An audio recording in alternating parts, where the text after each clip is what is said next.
Well, I see you guys, but I don't see me. Well, what the video went out to the stream for some reason. One second, guys. I apologize.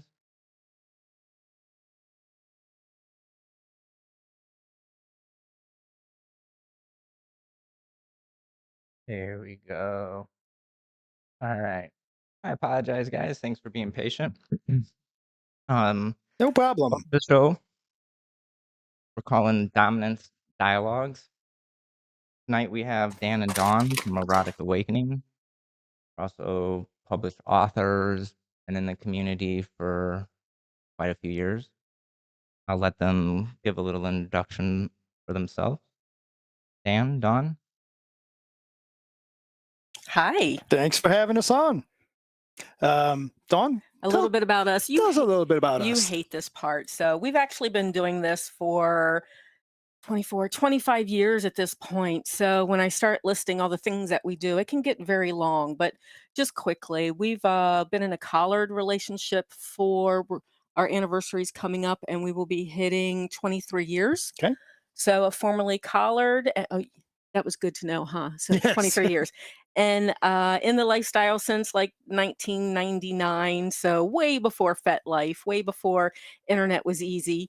And we've been presenters since '04. We've been writing books since 2011. We've been hosting the Erotic Awakening podcast since 2009. So that's getting ready to turn 15 years old. Hard to believe, 680 shows, and lots of other things. We produced Power Exchange Summit, Beyond the Love. So, and now we're full-time RVers and on the road. It sounds like you So guys that's got what a we lot That do. was of a good summary.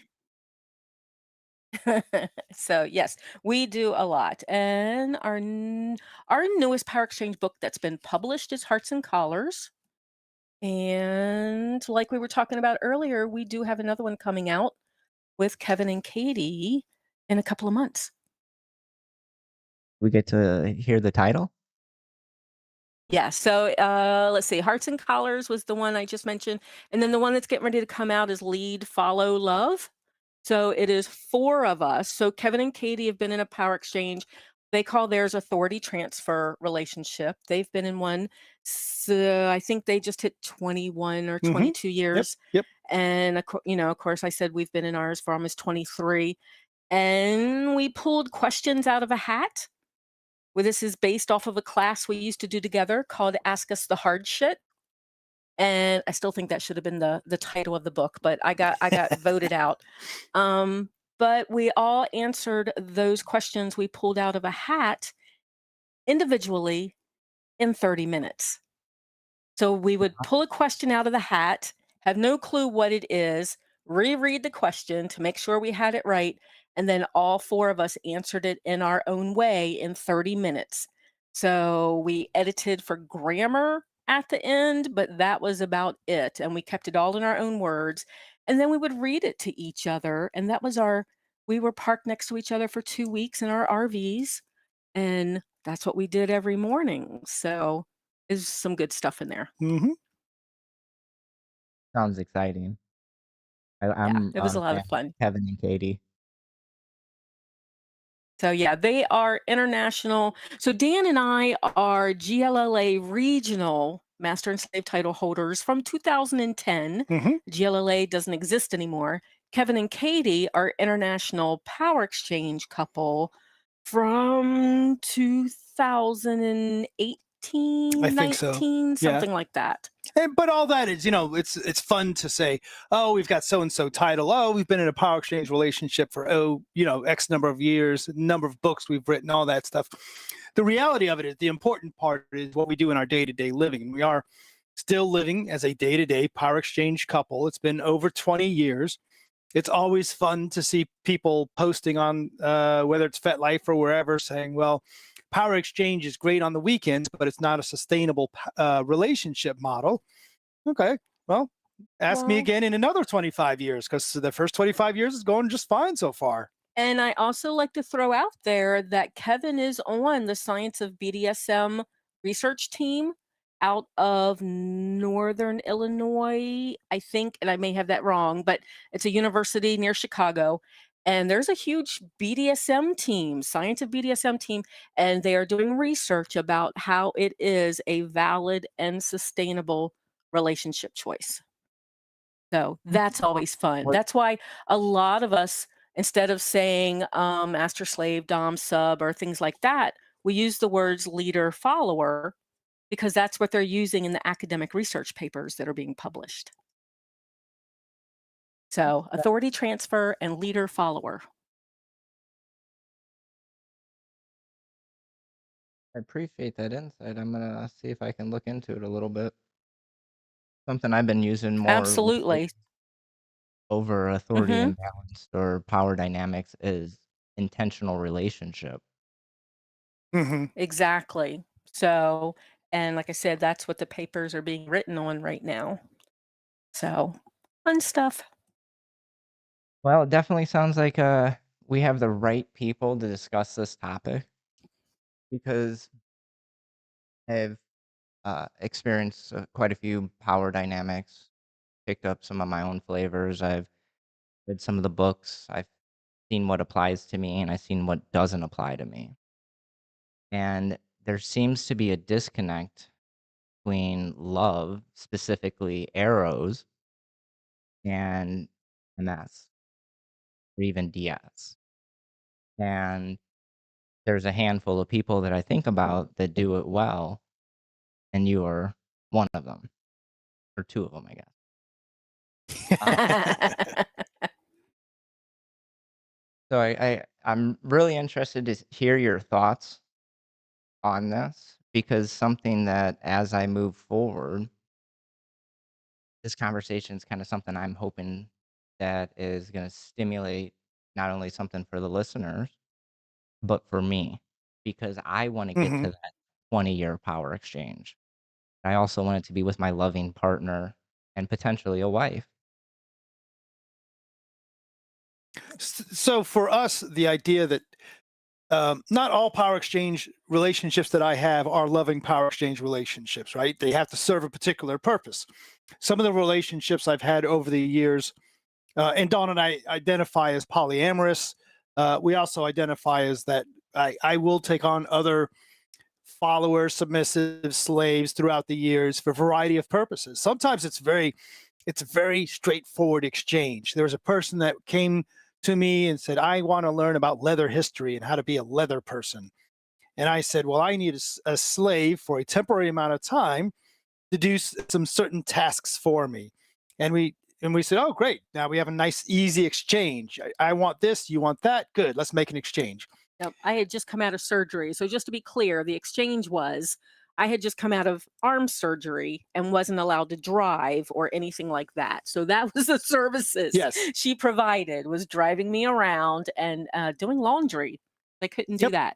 that. There was no emotional connection per se in that relationship, and there was no intention for there to be. There was I want to learn a particular thing. So that's one style of power exchange, totally reasonable. Now, I would like to throw in there that he had that style of relationship with a couple of other people, and we warned them up front because they were new. We warned them up front that because this is a style of relationship where the follower can feel very vulnerable and transparent, that it may feel like love, but that's not what we were going for. So when they felt like that, to say that they were Fond. We would say fond. use the term that you are fond of me. Because a lot of the people that end up in power exchange relationships with me were not people that were looking for a long-term partner in me, right? Right. At the beginning, they're like, "Oh, Dan, you're beans and franks. You're oh wonderful and stuff." But as we continue on the path, we realize, well, actually, you're a college student and you've got your whole life in front of you, or you're at the beginning of you want to start raising children and that kind of stuff, and I'm And we're past all done. that, you know. So we said, let's not worry about romantic love right now. Let's just focus on if we have an emotional connection, great, and we do. Hmm. But we'll use the term fondness and not worry about putting labels on it. The challenge becomes once you put labels on it, Right. you have expectations. Right. Once they use the word love, then there's expectations about the word love. Just like when we got collared first, and then we got married later, and when that label was going to turn into wife, there's expectations with wife that are different than follower in some realms. And I really didn't want that label. So yes, we Mhm. try to stay away from labels, kind of, sort of. Now, most of the relationships that I do have, they do have an emotional connection, and many of them have a love connection in them.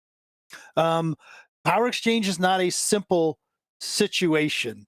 It is a very vulnerable type of relationship. And part of it that makes it worth it for me is that emotional exchange, right? Especially when it gets challenging. But it is not, but we make sure that, and we teach this as well, even if you are in a loving relationship like Dawn and I are, and I am madly in love with Dawn, Woohoo. and she likes me, that the power exchange always comes first, right? Yes. Mm. That's the foundation of this 20-year relationship. And love is a bonus, and it's something that we enjoy, and it's great that we're in love. But when we need to navigate relationship aspects, when we need to look at hard things, when we need to make decisions, we always start it from a perspective of what is our power exchange perspective on this, and we grow it out from there. Because we went into this relationship, we knew each other for years before we became romantically involved or anything like this. And we decided when we got together that our foundation was going to be alternative. Hmm. We wanted power exchange, but we actually discussed it and worked on things and did research and nibbled at it to see if it was going to work for us. Um, and it did. So our foundation on power exchange, which means if stumbling in our life, we don't exchange and go back to vanilla to Hmm. work on things because we've built our communication tools around power exchange.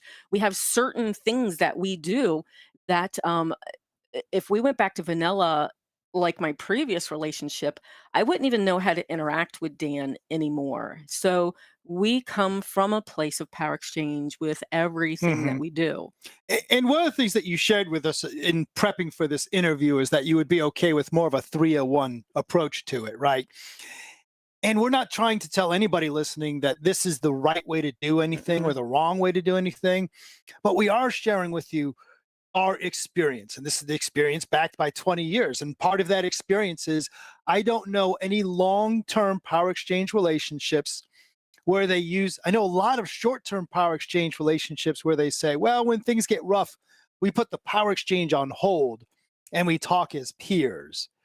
And then we pick the power exchange back up. What we've seen over the years is more and more they never, right? You get used to navigating things as peers, then why go any other way?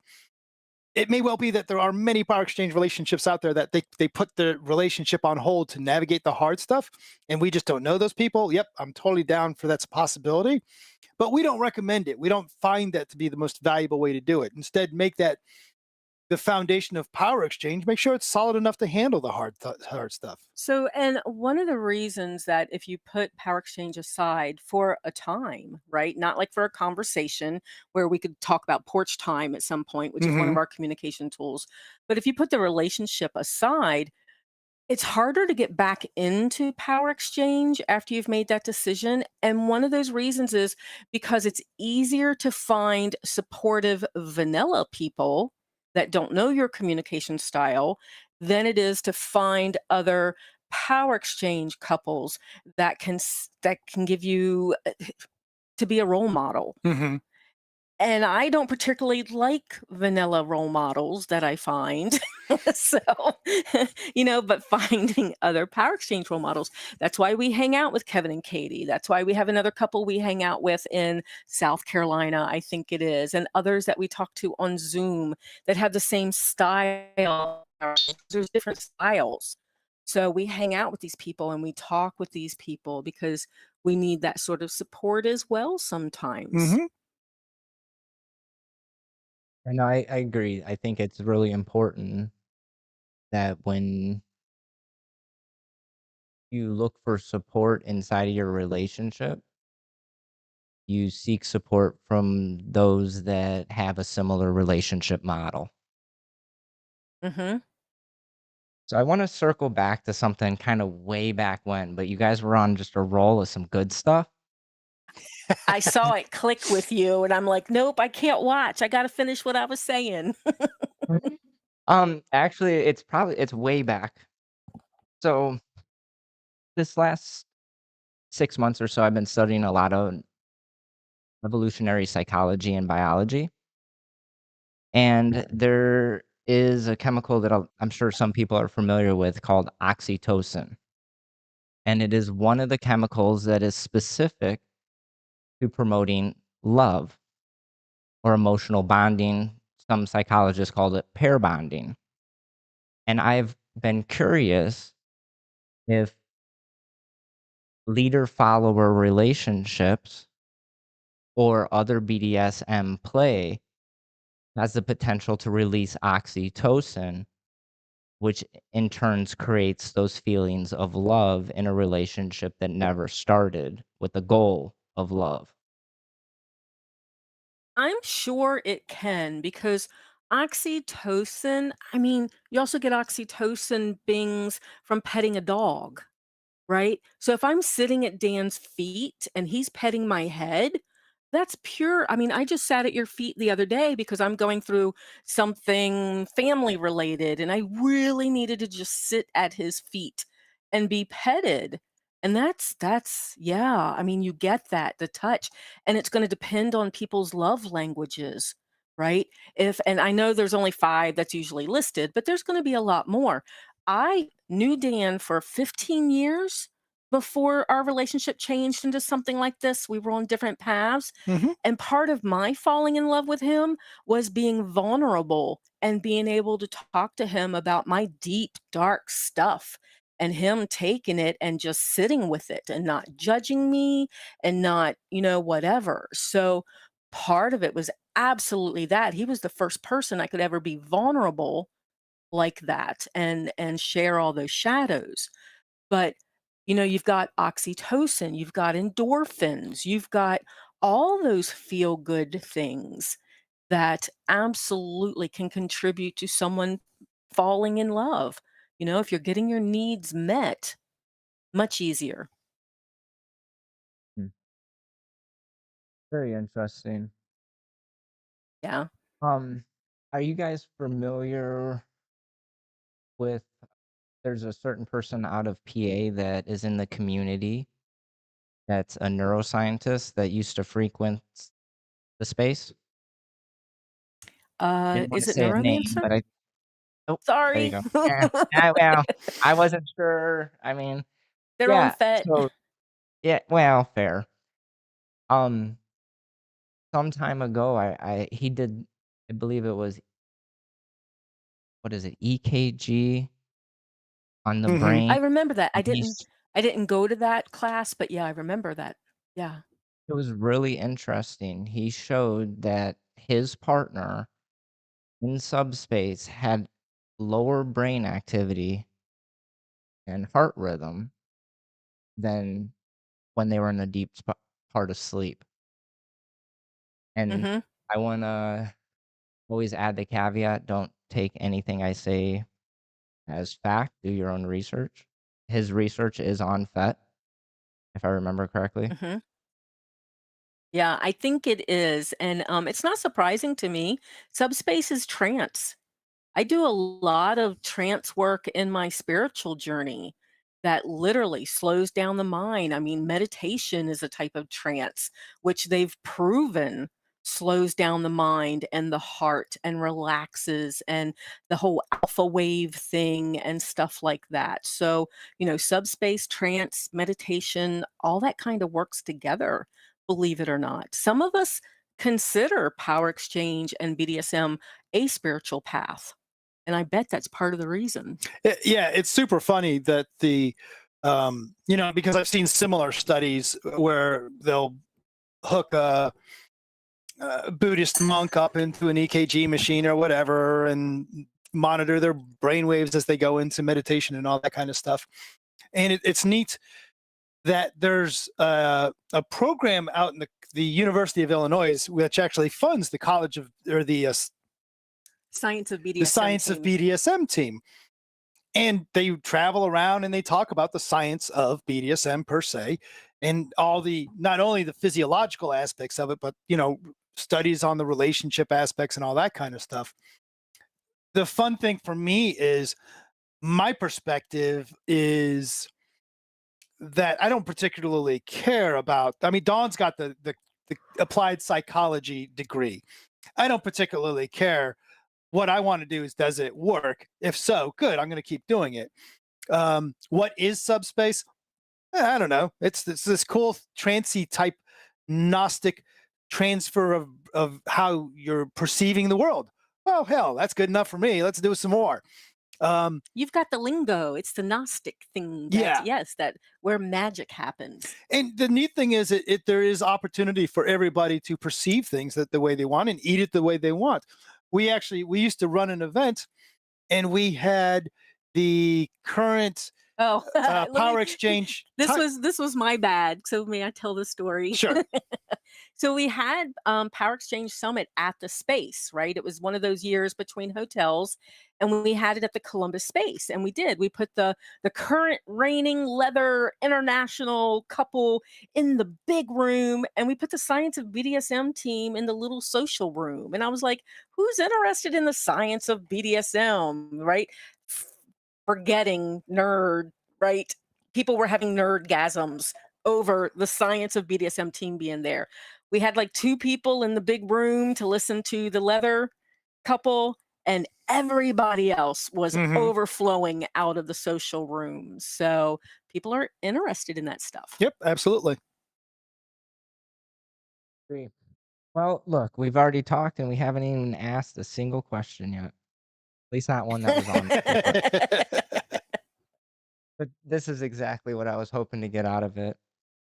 But I do want to get into a little bit of the questions. And the first one I think that I actually want to touch is what are some of the most significant challenges that people face when they try to integrate love into an authority-based relationship or vice versa?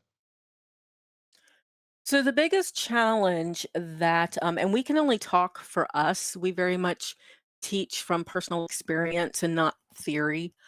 One of the biggest things is when you're so in love. Okay, we did have a friend that when she did Power Exchange, she told her dominant that if you fall in love with me, I'm out. And her reasoning for that is that she felt it tempered how he would dominate her because he would be in love with her. And when he fell in love with her, she left. Her experience was that's what happens. And she wanted to be held accountable, punished, all those things that turned her on that she wanted from a dominant. And she didn't want it tempered by love. What we've had to navigate is that very thing sometimes. Dan knows, and we have a contract. We've discussed this for a year and a half before the collaring, in that, I do want to be held accountable. I do want punishment. It actually turns me on, but that is so hard to explain because it's not that it's punishment and it's not that I want to be punished. You'll never see me punished in public unless it's something horrific that I've done, and I work very hard at not being punished. I like to perfectionism. But we talked about all that, but to this day, like, Dan knows that I'm going through something, I'm going to say the potential to be horrific, but because of all my work, I'm handling it pretty well. But he could walk on eggshells around this. And if I forget to do one of our rituals, or if I, like the other day, almost lost my shit, right?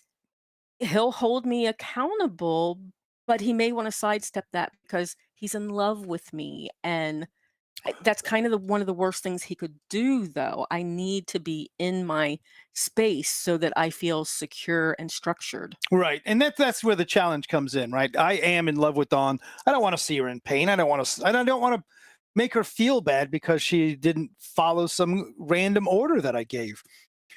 But the flip side of that is that if I don't do those things, then we begin to lose consistency. And consistency is the lack of consistency is the death of power exchange relationships. You let something slide once and it's hard to pick it up again. There's no situation where I want Dawn to feel bad, but on the other hand, if there is a failing in service, if I said I want you to do this thing and she does not do this thing, there's got to be a response to it. We do have a power exchange dynamic that includes punishment, correction, and discipline. Now, for clarity's sake, Dawn, when it comes to punishment, Dawn loves BDSM. She loves being spanked, coconut rope, all the things. I'm not so sure about chemical play. We're not quite We're working on that. but unfortunately, we're teaching a class on it in a couple of months, so she gets a lot of chemical play right now. But for me, then, punishment isn't about, oh, I'm going to spank you, you bad little girl.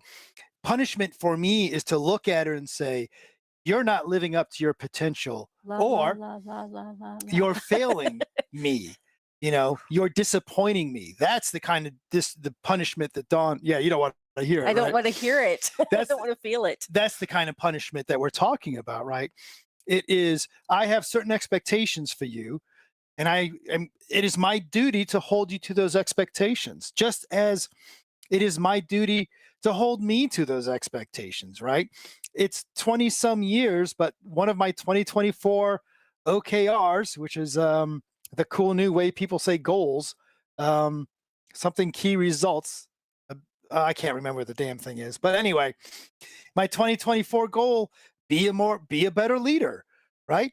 It's not because I'm a bad leader but because one of the challenges that happens is the longer you do things and the easier it gets, the easier it is to be lazy about it, right?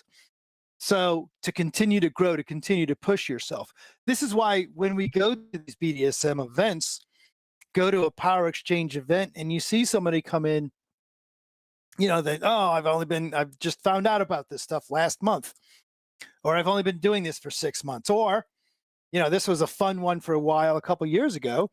I just read this book, 50 Shades of something or other, and I want to see what this is about, right? Yeah, it's easy for us old timers to look at that person and say, you go read Robert Rubel's books and go read the Dan and Dawn books. Same thing that was done to us 20 years ago. Yeah, same shit that was done to us. But instead to look at them and say, oh, how great it is to have beginner's eyes. Mm-hmm. How great it is to come in here fresh and curious and not jaded by the shit that, those old timers sometimes fall ourselves into, right? Lee Harrington taught me a great lesson about that. We were sitting at an event, and Lee's been doing this for as long, maybe even longer than we have. Longer, we were sitting at an event, and Lee was like, oh, I think I'm off to a class. Oh, what are you going to go see? Oh, I'm going to go see this flogging 101 class. I'm like, Lee, you know how to flog. And they're like, yeah, but I always make a point of every event, go see a class. And it doesn't matter if it's something I've seen, because new people coming in have a fresh perspective on it, right? Some of the stuff that we've taught is garbage now, right? Because now the internet exists, right? It used to be. Oh, well, they had to rewrite the ethical slut because some of the references were so old, right? We used to, at the beginning, we used to find people through magazines. Right. And they had to update the language because now it's apps and FET and text and, all that stuff. Yeah, it's like it's outdated. A technical resource that's 15 years old, or you'll pardon my numbers, but that says go off and, well, if your internet's slow, then you should upgrade from your 14.4 modem to a 2800 baud modem. Who the hell, and don't forget to back up your hard disk on your floppy disk. Shit moves on, boy. It's just, you've referenced old. You at just least dated twice yourself. you've said it, and I absolutely right. So to recognize that we too need to update ourselves, and that to hop into these 101 classes and see what they look like. At the same time, we've been doing this for a while, and we do know what works for us, to continue to focus on what works for us. So you might have had a question at the beginning of that long rant that I had. I don't even fucking know at this point. So No, honestly, this is all gold from my perspective, at least. This is a lot of what I wanted to hear. And this is kind of also why I didn't have that private conversation about this, because I didn't want to dilute this conversation. sure. Oh, Yeah. understood. So can I do want to mention just a little bit more, just to elongate a little bit of what we were talking about. So as in, we became full-time RVers 2.5 years ago. Our life upended. There's been a couple of things that have happened during our couple of decades together that have kind of twisted and upended our lives. COVID, losing the space, selling everything, losing one of his collared submissives at the beginning of COVID. We lost Bat, and becoming full-time RVers in this little 30-foot box. We just totaled the other 30-foot box Hmm. about 7 months ago. So this is our new 30-foot box. And having all of our rituals and protocols used to be around leaving for work, coming home for work, um, going to the gym and prepping lunches. And we don't have any of that now. So we've kind of had to rework how we do our rituals and protocols. And if people saw us from the outside, and I know some people used to say that at the Columbus space, we had someone say, I don't think you're in a power exchange relationship because I've never seen Dawn punished. If people see us from the outside right now, we're pretty casual in our power exchange if we're not in the opportunity of being on Hmm. at an event, which we crave sometimes. And so we've had to rework a lot of things. Yeah. By the way, Don, you don't know this yet, but one of my goals for 2024 with being a better leader is to take you to a high protocol event Uh, and be in high protocol the whole time. That's actually kind of scary now. It was super exciting when we first did the leather and high protocol stuff, but we went to someone that we know from Columbus. They live in Florida now, and we went to their house, and they live high Right. protocol. And they wrote me, and they're like, Dawn, so I'm going to be, the submissive did, and she's like, Dawn, I'm going to be naked in the house as I cook and serve, and I eat on the floor at the dining table. And you ask your leader and see what's required of you so that I can make plans. And we haven't had that in a long time, had that opportunity. So I go to Dan and I'm like, so what do you require of me, sir? Do I need to be naked? Do I need to? And so he made some decisions, and it was actually really cool experience for us to be in that.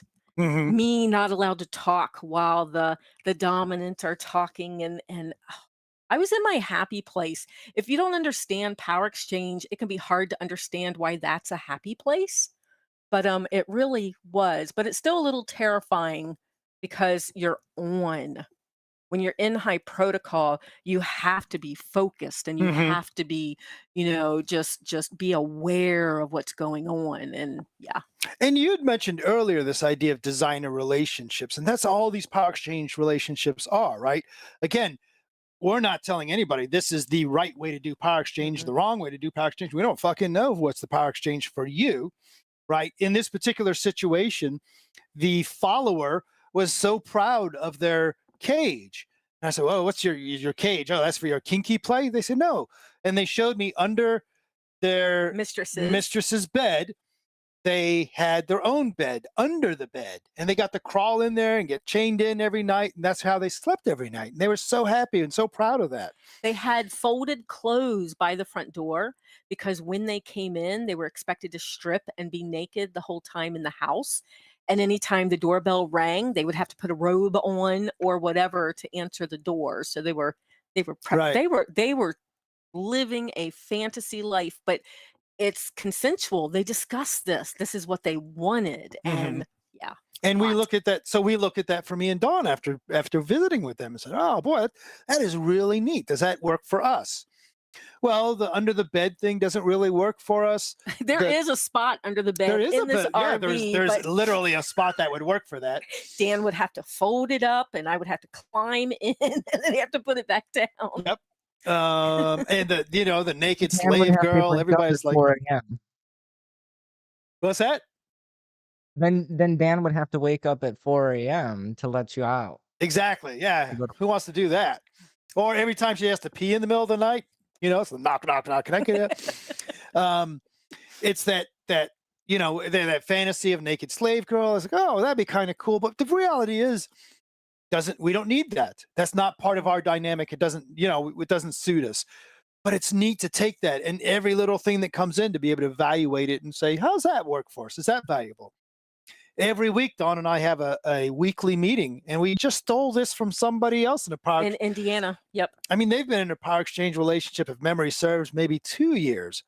And they said, "Oh, we do this weekly meeting." And what's that about? Oh, da da da da da. Well, fuck, we're stealing that.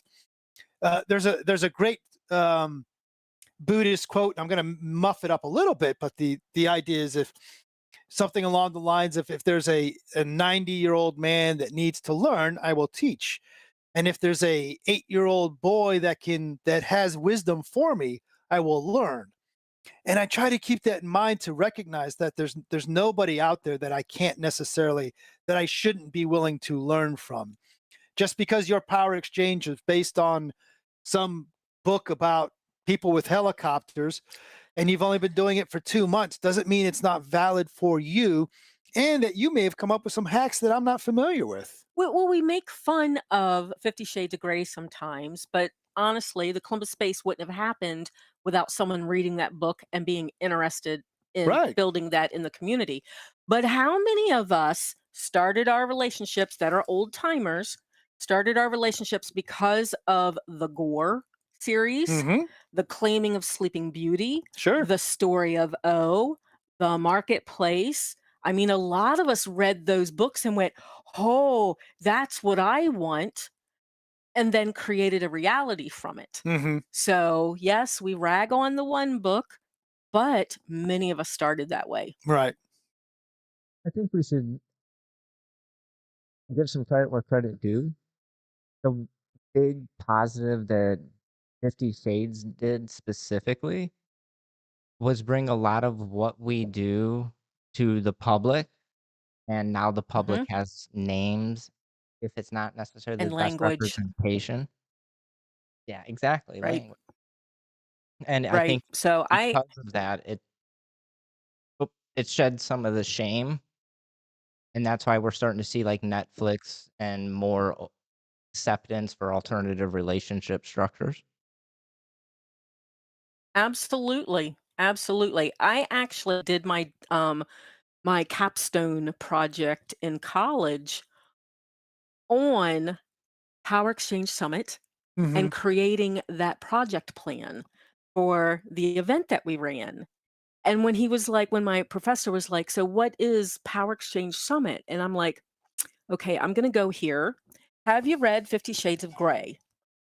And he was like, "Yes." I'm like, "Great. Now we have the same language. So let me tell you what this is about." And of course, the project plan could be used for any sort of event, but it was kind of cool to be able to have that discussion. Mm-hmm. And then we've actually gone into Ohio State University. So we used to be brought in to teach some of the kids there and to share that you can have alternative style of relationships. And if it's consensual, it's okay. And when 50 Shades of Grey came out, there were some dormitories of, I almost said kids, dormitories of students that had questions about 50 Shades of Grey versus reality.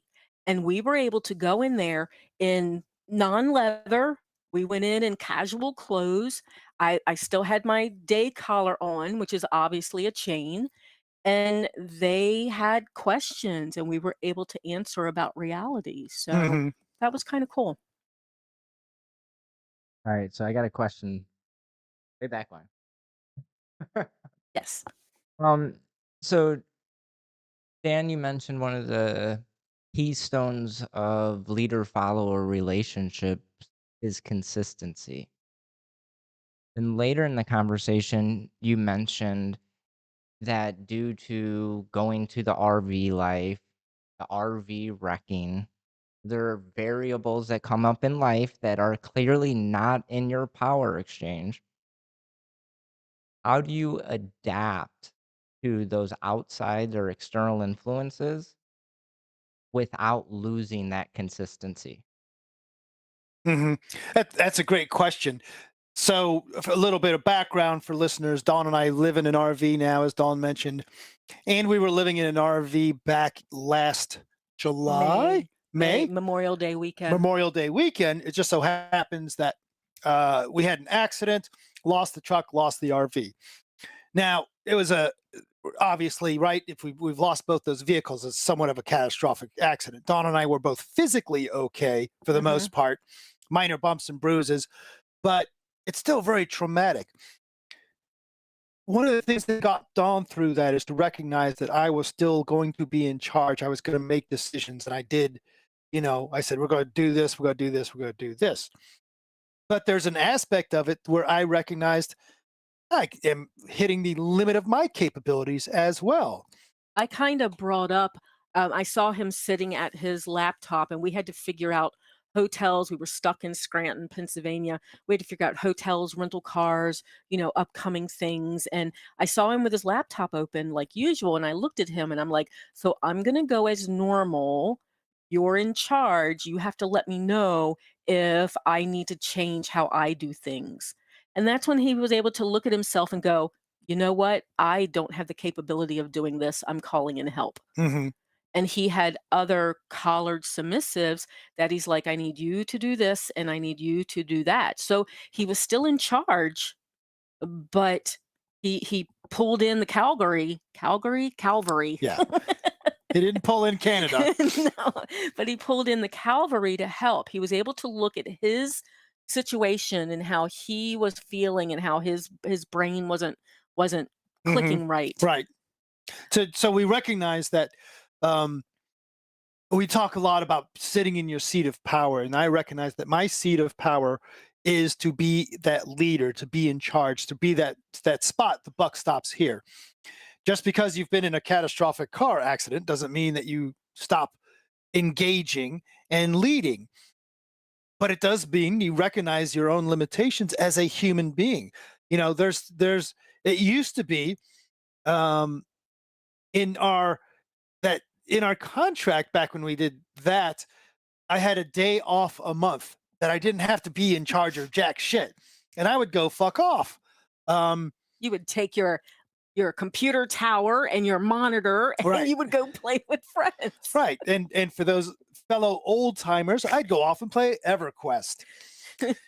That's pre-WoW. Anyway, not important now. But that idea that we have to take care of ourselves, whether we're a leader or a follower, but just speaking from the leader perspective at the moment, you got to take care of yourself first. It's a classic. If you don't take care of yourself, you can't take care of anybody else. And that includes as a power exchange leader as well. The challenge being that we come back to consistency. It's a pain in the ass to be in charge of these relationships sometimes. The example I often talk about is that if I've told Dawn I need the bed made every day, and she does great for a month, and then I notice the bed's not made for one day, it's a pain in my ass to stop what I'm doing and say, all right, Dawn, come in here. What's wrong? Why didn't the bed get made today? Or to just say to somebody I love, hey, honey bunny, I know you're having a great day right now, but I got to point out your fuck up. Right? Nobody's thrilled about that. The trick is you skip doing that once, and then the next day the bed's not made. It's hard to speak up about that. And at that point, Yeah, because I'm not a brat. So a brat relationship is different in that they haven't made the bed. Think of the secretary. She puts the Sure. worm in the bed to get attention. Haven't made the bed to get attention. That's not why I would do that. So that's not our relationship. So for me not to have made the bed means I've truly forgotten and my memory's getting a little wonky, So for him to bring it up or for him not to bring it up right. Now I've noticed I haven't made the bed. Oh shit, I haven't made the bed. And he didn't say anything. Okay, well, maybe it's not important.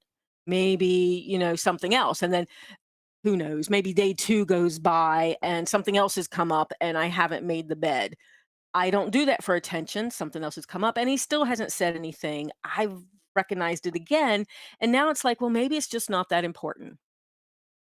And things can get wonky Right. in that situation. So if he speaks up, I'm like, "Oh crap, I feel bad." I make sure it's done the next day. And if I can't be consistent about things when it's easy, then when the big things happen, whether anything from, you have to put the dog down, or you get laid off at work, or your house gets repoed, all things that we've dealt with. Um, if you can't be consistent for the little things, then your followers not going to know if they can trust you to handle the big things, right? That's what Dawn's and any of my followers are shooting for, is to recognize it doesn't matter what situation it is, Dan's still going to be the leader. Even if as a leader, he's going to offshore or outsource, that's probably a better way, outsource some of those responsibilities, like I did when we crashed the RV. When I crashed the RV, let's be clear. That's not important now.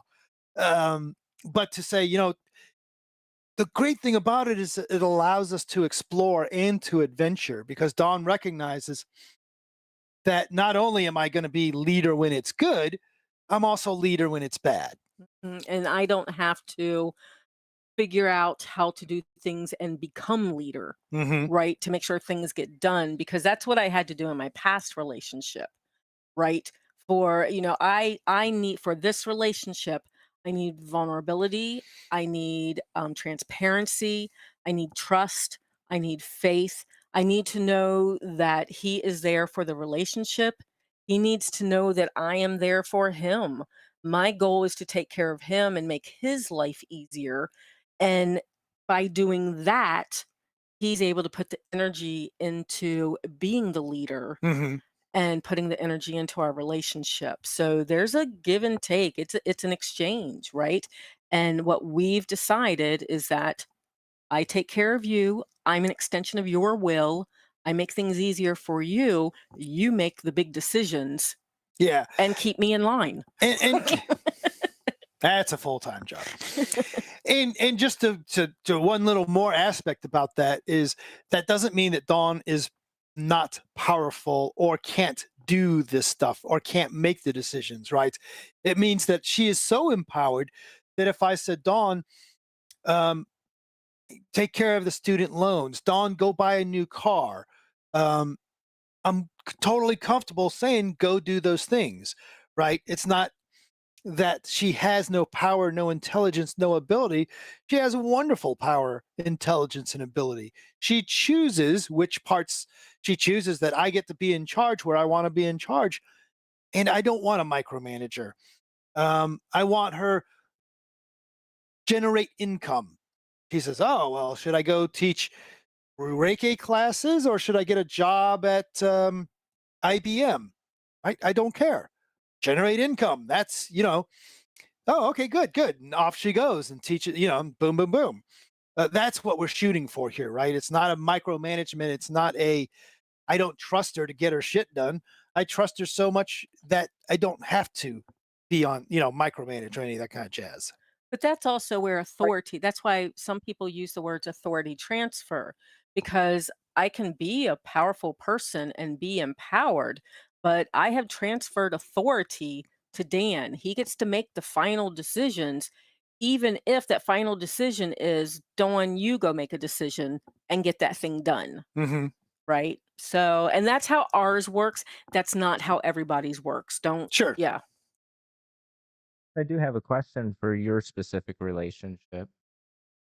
Do you think that hmm having that level of autonomy has been one of the factors that's enabled you to have such a long-term relationship? It could be. It could be, though. I do like to tell the story, and if you're not power exchange, again, you won't understand this. But when I went to college, That was to get my degree. That was to help out our dynamic. Dan was having some medical issues, and I felt like I needed more training to get back into the workforce if I needed to do that. So I'm like, Dan, I would really like to do this thing. He gets final say. So even though I come up with these ideas and I want to do these things, I come to Dan. I don't just do them. I come to Dan and we have a discussion and he makes the final choice. If I had gotten to the very last credit, the very last thing, and Dan said, Dawn, you're done. You're not doing that final class. You're not getting your degree. Yes, sir. Because I know he's got my best interest at heart. He's got our best interest at heart. He's proven it time and time and time again. And therefore, I follow him. I may have gone, ooh, are you sure? Have you thought about the pros and cons? And Dan knows I love to bring up pros and cons because we think differently and I like to offer information. But he gets to say, I don't want to hear it. I've thought about it. This is what you're doing. And because of what Yep. we've created, I have agreed to follow him, and that's what I would do. I just did this the other day. Dawn does love to bring up pros and I cons. do. And just the other, and most of the time, I'm the nitpicky thinker, mhm. and Dan is the big picture thinker. And he has to tell me when he's telling me these big plans, and I start going into pros and cons. He's like, "Stop! Don't burst my bubble. Let me do the big thing, and then we'll talk logistics." Mhm. But that's how PXS was made, and all these other things we did. And just the other day, we were talking about whether we wanted to do a particular thing, and we're talking about it, and I said, "Nah, you know what? We're not going to do this thing." And Dawn says, "Well, did you think about this? Think about that?" She started to do that, and I said, "I've made a decision. Mhm. Boom, we're done." Right? The powerful thing, the really cool thing about being a good leader is, you know, you're a human being, and you know that some of your decisions will be wrong. You own that, right? And I'm not particularly attached. And one of the things that Dawn is a little more risk aware than I am. A risk not- risk averse. Risk averse. Yes, thank you. I'm not particularly attached to being right and wrong. I am attached to, oh, this seems interesting. I'm going to make that decision, That's how we became RVers. right? Have so- you thought about the pros and cons? I yeah, like to offer information. That's one of my services. And sometimes Dan does not want to be served in that way. right. So he shuts me up. Yep. And I'm like, okay, yes, sir. I'm going to stand back and watch. Yep. There's a quote I like. Submissive giving her dominant information is gift, and what he does with that is his choice. And that Mhm. sounds exactly Yep. like what you're saying. Yep. So I get voice, but he does not have to listen to it or allow me to be too vocal. Right. So I want to circle back a little bit. You just barely touched on it, Dan. Or not Dan. Actually, it was Dawn that touched. You mentioned faith. And Mm. this is a word that keeps coming up in conversations around me. And it can't be a coincidence that you brought that up. I'm curious, what does faith look like for you guys inside of your relationship? Well, I know for me, faith, love. So my mantra is love, trust, faith. And when I'm feeling very wonky with our relationship, which does happen, I go back to my mantra of love, trust, faith. I know we have love. I absolutely trust him, and he's proven time and time again that he can be trusted, right? It's not a automatic thing on my part, even though I knew, well, probably because I knew you before that. Mhm. Um, and then through trust and through the actions of trust, faith is born. At least that's how it happened with me. So when things are wonky, I have absolute faith that we are supposed to be together. We are supposed to work things out. We are supposed to be there for each other. And the universe has a plan for us. So that can be kind of hard to describe sometimes, but it is absolutely an overwhelming feeling sometimes that this is the path we're supposed to be on and the one that's the healthiest for us. But it wasn't easy, Hmm. right? There was a lot of hard work involved to get to that spot. So, And, and I kind of perceive it as it's a little bit different than when we talk about like faith in a higher power, in that the higher power doesn't have to prove over and over again that they're worthy because it's assumed that they're a higher power. As a leader in a power exchange relationship, especially with somebody who may have come from a relationship that wasn't the healthiest thing in the world, you actually have to develop that faith. That faith's not just, it can be said that it's just given, but the reality is it's earned. it's earned. And you earn that by being, guess what? Consistent. So, that is true. I mean, there's times that um, from past experience with past partners and stuff that I just assumed Dan was going to react certain ways. And when he reacted ethical, I'm like, whoa, that kind of builds into things. And now, so now I'm learning to trust him and he's not going to lie behind my back. He's not going to use me just because he can. Well, wait a minute, sometimes that's hot. But things like that, and he built that. He when he had difficulty with some of the things that we had agreed upon, we talked about that. And so yeah, I No, just kind of drifted off. I'm like, I don't know yeah. what else to say. One, I liked how you differentiated between faith and a higher power, and I liked how you connected it to, like, faith and consistency and trust. In my experience, if I put myself as a higher power inside of an interpersonal relationship, I'm on a pedestal and I'm gonna fall off. hmm Dan, Dan's fallen off before. How do you I recover, had Dan? him on a very I had him on a very high pedestal and worshiped him, and oh my gosh, and yeah, that's when you fall hard. Hmm. But he wanted to know how you've recovered from falling off that pedestal. The trick is to recognize your own humanity, to recognize that your 20 years of experience and your master's cover and your cute little vest with a logo on the back that says you won some contest doesn't make you more than or less than any other human being. Human beings by nature will make mistakes. Um, how do you handle the mistake? Part of it, you know, to me, part of being a great leader is to being able to say, I made a mistake. I screwed up. The other aspect of it is to own, and here's what I will do to not have that happen again. I have done that.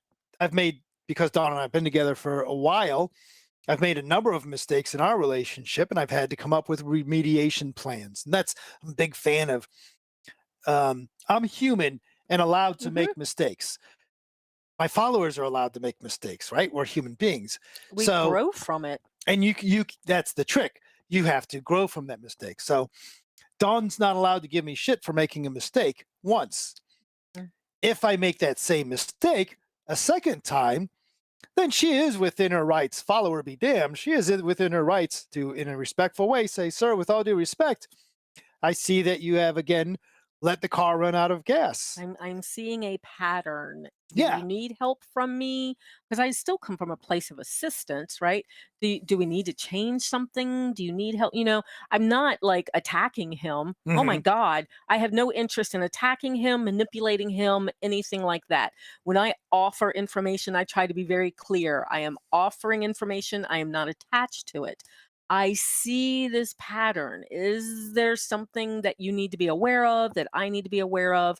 Anything like that. And then he takes from that what he will. But Hmm. usually Dan's very good at looking at that. Maybe something's going on with work, maybe something with another partner, Right. maybe, whatever. And he will take a look at it because he wants to grow as a person. But I do not come at it like an attack. I don't want to put anyone on the defensive because that's when communication stalls. Hmm. The other trick is to, as a leader, you make a daily inventory of how you do each day. A daily moral inventory? Indeed. Oh, where'd you learn that from? And if you end up finding that you're not holding up to your own values, holding up to your own agreements, holding up to being a good leader, you check in with yourself every single day. And if it's failing, you immediately speak up about that. And as Dawn was suggesting, that is stolen from a 12-step program, made a daily moral inventory and immediately made amends, right? Mhm. This is a modification of that, but to say, because what happens is, the fun part about that is, if Dawn and I are human beings, we get snippy with each other on occasion. We have that drives me disagreements, nuts right? when I do not want to be that snippy person. And like I said, I'm kind of thin emotionally right now because of something that's going on. And I snipped at him the other day, and it's like, oh, so not how I want to respond. And yeah, we had a discussion about that. But by making that daily inventory of yourself, by doing that personal check-in on a daily basis, it never runs beyond, a one-day sort of situation. Mhm. You own it then. The We pain in my we grew into that, though. I would Oh, like to say absolutely. we grew into that. It used to be that we didn't know how to communicate because we didn't have role models in power exchange. So some of that stuff could draw out. We've done the work to get to where you're right, that it's one day is all it took for us to talk about it and yeah, bring that up. Mhm. Yeah, the fun part is to recognize that uh, it's kind of a pain in the ass as the leader in the relationship. Sometimes you like being snippy. Sometimes you like being all kind of a dick and letting the argument fly and blah blah blah. It's a natural thing that maybe I grew up with. I don't know. But when you're the leader of the relationship, you have this in the back of your mind going, we are arguing right now because I am allowing this to be an argument. I am allowing this. I'm allowing me to be a dick. And at some point, I got to own that and stop doing it and put us back on track. And I could do it 3 days from now. I could do it 3 hours from now. Damn it, I could do it right now. And you just do it right now, right? Those are the kinds of things that prevent you from having to have these big recoveries from failures. Makes sense. I don't want to put my own words on it, but if I summarized a lot of what you said into one single word, and please correct me if I'm wrong, that you guys offer each other compassion. Mm, Sure. Yeah. absolutely. We had to learn that and grow into that, though, because I'm gonna tell you, our past relationships were all about playing that game of chess and butting heads and, ooh, everything has to be egalitarian, which means you have to do this and I have to do that and all that stuff. This designer relationship, you get to create it into what empowers both of you. Hmm. So may I ask what,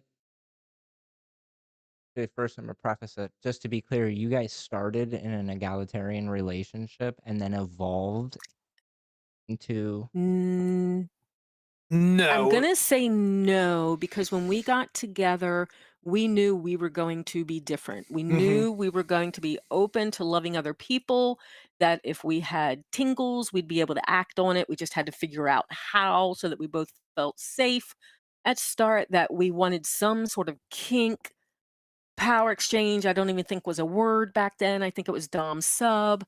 Um, so we knew. So no, we did not really start vanilla. We were already dabbling in power exchange and kink. Yep. Knew we were going to build something around that. Um, We just didn't know what it was enough to say, oh, we're going to have this kind of relationship. We didn't know what that kind of relationship was. And we spent a little bit of time wandering. yeah, We wandered into swinger land and we're because it like, was easy to well, find. there's Yeah. some interesting aspects of it, but doesn't really feed us. And then we wandered into BDSM land. It was like, oh, well, this is more interesting. This feels closer to what we're looking for. But you keep shutting it off after the scene's over.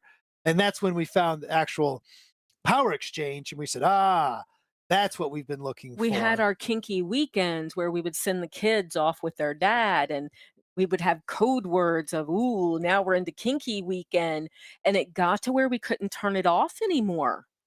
Right? So we would have this wonderful 36 hours or whatever where I'm obeying him and there's service and there's great sex. And let's never forget the great sex. That is part of power exchange sometimes. Not everybody's, but ours definitely. So we would have that. We built some of our relationship on some of the porn we had found.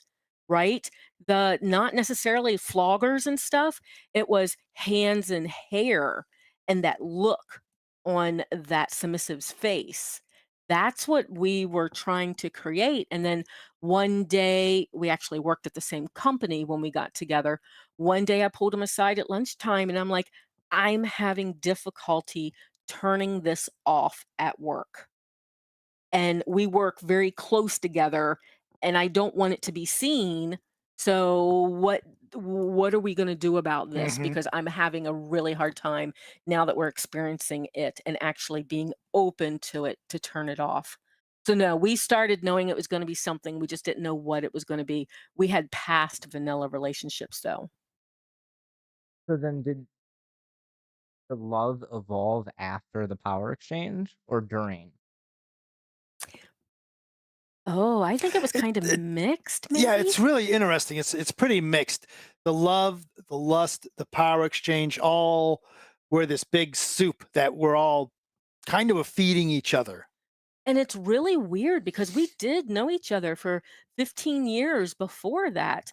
And I would have to say we were never sexually interested in each other. Hmm. We didn't really like each other. We had mutual friends, right? Right. So, and then we started working together. We shared porn pictures, realized we liked the same things, started having conversations.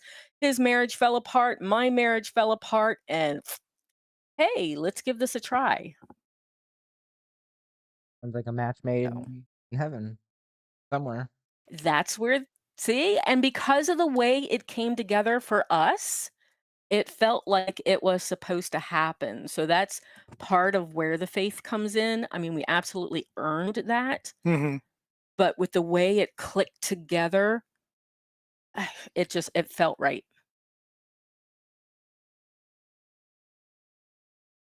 We have a Sounds love story. Sure. you.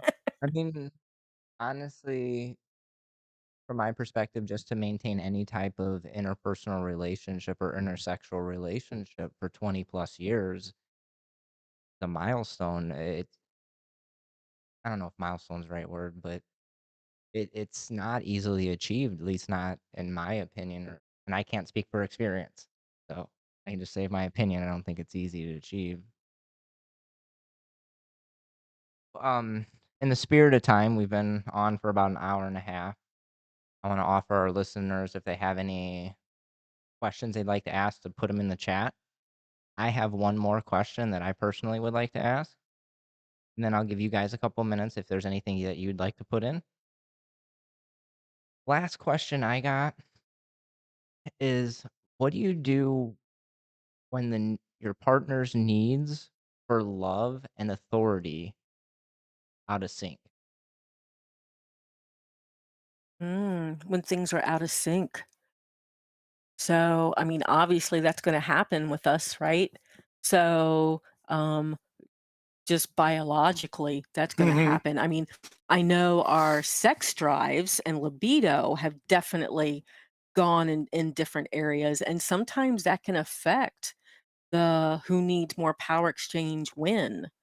So sometimes we can go on autopilot, and then all of a sudden I'm like, whoa, wait, I haven't had a spanking in a while. Maintenance spanking time, date Hmm. time. Let's do, let's play, which refires us, right? Being in that play mode and being submissive or being primal. Oh my God, when we can be primal, I mean, that's just yeah, and it puts us back into headspace. But sometimes vanilla can be an infection.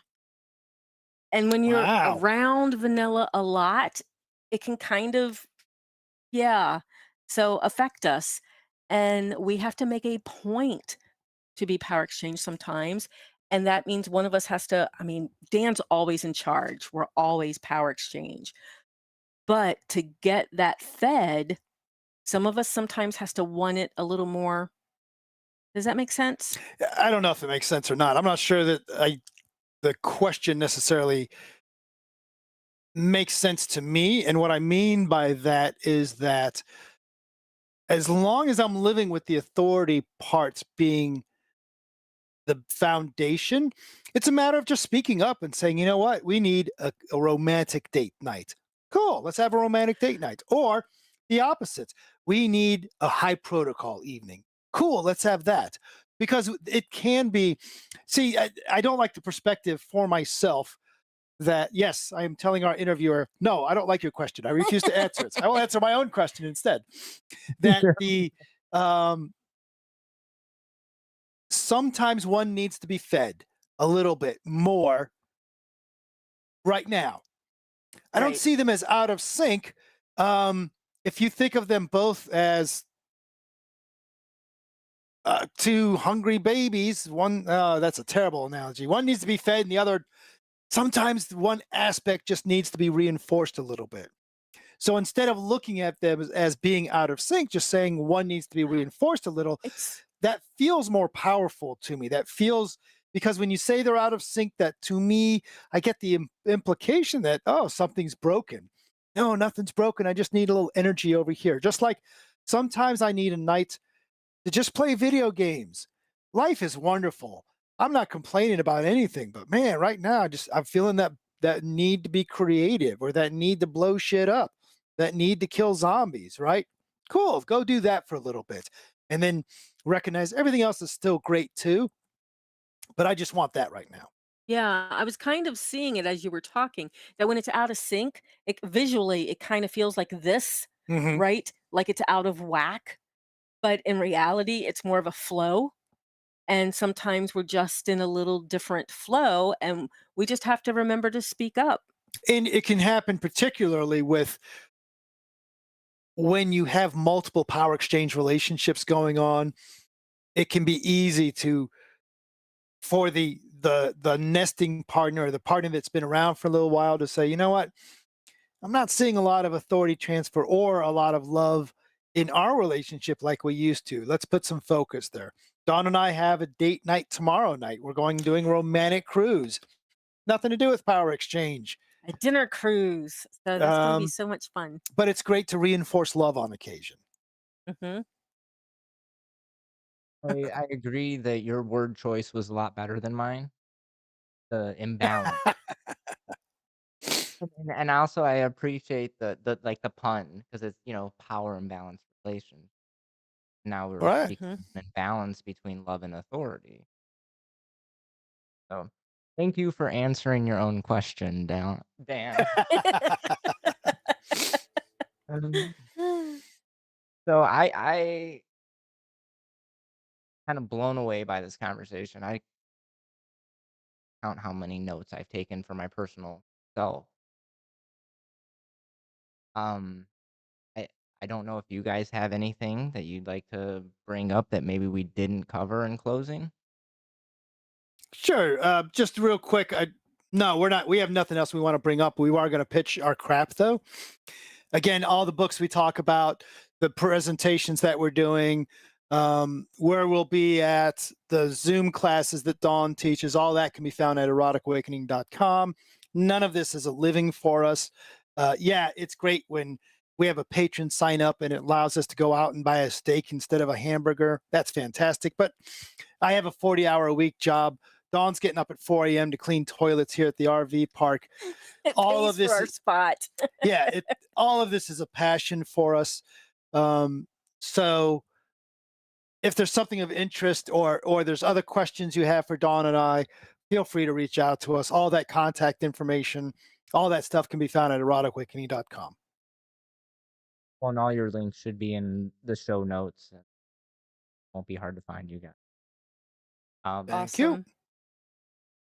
Go ahead and end with, once again, I greatly appreciate your time, your experience. blown away what I want. Hope that somebody else other than me wanted it. But part of the goal with this podcast was to have those higher level conversations be that often. Hmm. Well, we are going to go ahead and wrap up.